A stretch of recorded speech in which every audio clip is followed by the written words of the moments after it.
वहीं एक और अहम खबर आपको बता दें कि समाजवादी पार्टी की एक बड़ी मीटिंग आज होनी है दिल्ली में। अखिलेश यादव एमपीज के साथ ये मीटिंग करेंगे। पार्लियामेंट सेशन के लिए हिकमत अमली पर करेंगे चर्चा। तो समाजवादी पार्टी की बड़ी मीटिंग आज दिल्ली में होने जा रही है। अहम इस मीटिंग को माना जा रहा है सपा के लिए। अखिलेश यादव तमाम एमपीज के साथ ये मीटिंग करेंगे। पार्लियामेंट सेशन के लिए हिकमत अमली पर चर्चा करेंगे। तो आज से नए सेशन की शुरुआत हो रही है, तो उसी के मद्देनजर समाजवादी पार्टी भी चाहती है इस सेशन में सरकार को घेर सके। उसी के मद्देनजर ये जो मीटिंग है ये रखी गई है। तमाम एमपीज के साथ अखिलेश यादव ये मीटिंग करेंगे।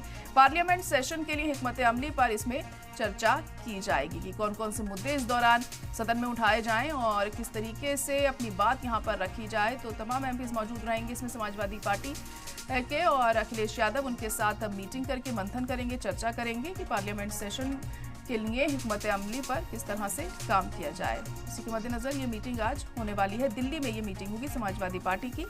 अखिलेश यादव तमाम एमपीज के साथ ये मीटिंग करेंगे अपनी पार्टी के।